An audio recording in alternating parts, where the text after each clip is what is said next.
Hey there, guys. It's Celine. It's Friday, the 15th of June. No, July, that is. I wanted to come out with another little card video, which actually has 2 points here that I'd like to make. So, funnily enough, I find this really kind of intriguing for myself. I have been using my Thoth tarot, this one, the Aleister Crowley tarot, to sort of get a kind of a perspective or a different perspective parallel to my Enchanted tarot that I'm using. I suppose it feels a bit more structured than this deck. I realized just now that as I was sort of looking for these cards, so each time this card actually is the same card as that one, as you can tell, right? Okay, so, but I realized also that whereas this is all in fabrics, this is all done in fabrics and textiles and, you know, sequins and embroideries and fiddly stuff like that. This is, of course, hand drawn by Lady Frida Harris back in the day. And it turns out that I sort of get a new appreciation of why I bought the Thoth deck in the first place. Coming from the textile material kind of an approach here with all these details and all these things going on and all these different... I'm such a physical person, you guys. I had no idea. Anyway, there's, of course, correspondences in terms of color to some extent here. And on the other hand, the Thoth deck also really provides a different kind of perspective and a different, slightly more traditional in some ways, less in the sense that it's more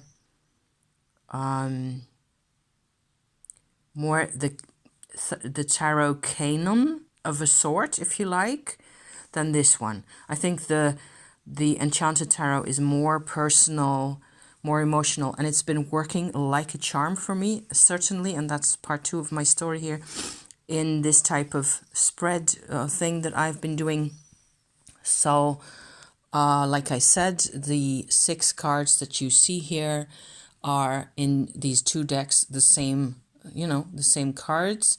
What I've been doing here is trying to get a sense of a sort of a dimension for myself between my supposedly grown-up, you know, adulting, responsible, whatever that means, a part of my personality on this side, and then the inner child that I carry with me, or that really carries the whole of the load, you know, in this life for me on the other side, where the 4 cards in between are actually cards that sort of walk you along the dimension from the one to the other, like a connection between them and what that means really.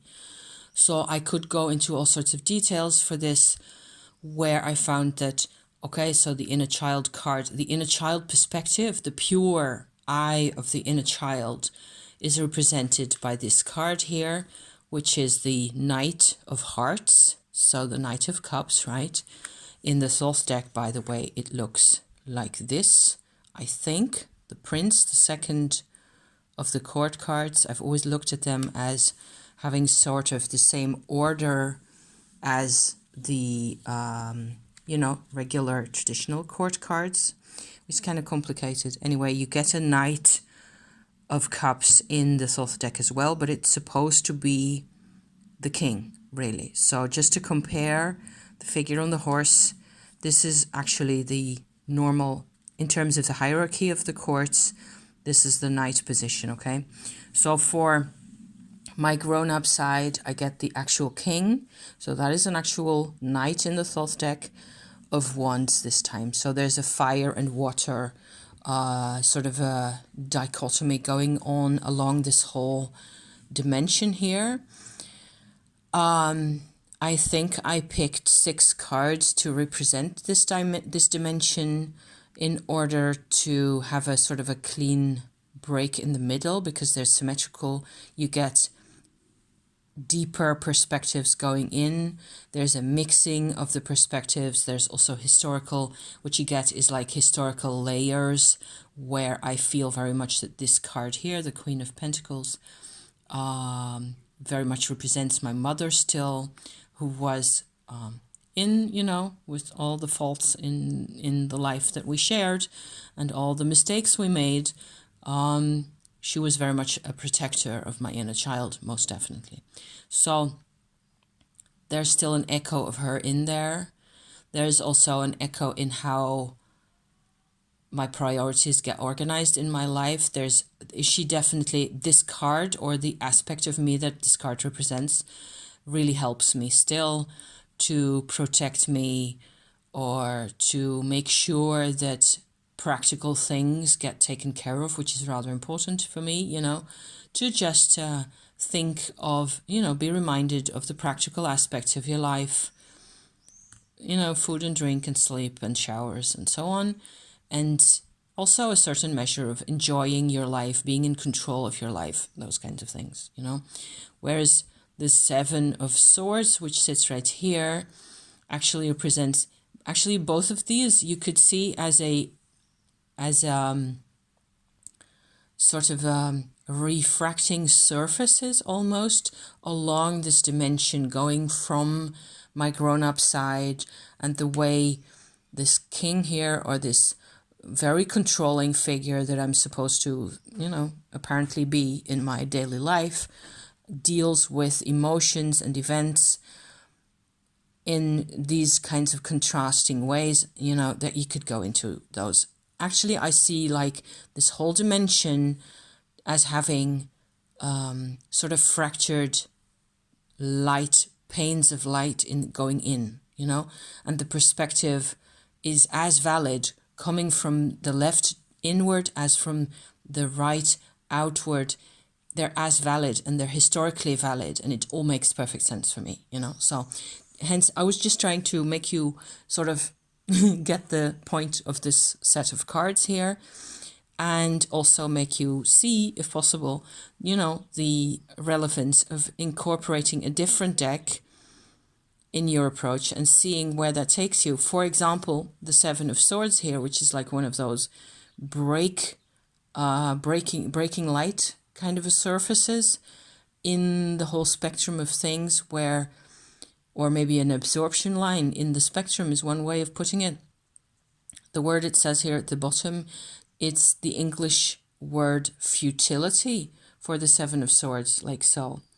And in this word, actually, in Dutch, means fruitlessness. And it is a moon in Aquarius position, is what it represents here, traditionally. The difference between futility and fruitlessness I find kind of striking. However, I'm also, you know, I share my life with a person who has the moon in Aquarius, and I wouldn't say futility applies to my husband at all, you know, ever. It's just that he's got a serious attachment to personal sovereignty, and that's very important to him. But I can kind of see where they're coming from, and there's like a disconnect with physical life. So this card sitting right next to the Queen of Discs here, actually, you know, there's several disconnects. There's several sort of in the spectrum. There's like moments where there's I keep seeing this image of a plane in a crystal that refracts the light going, and you can see through it in a way, but it reflects things back at you. So there. So I thought maybe this was of interest. As per the norm, I thank you for watching, and I hope to see you next week. Okay, I will leave it at this because we are going tent shopping later today, so I'll be very busy. Thank you for watching. See you next time. Ciao for now.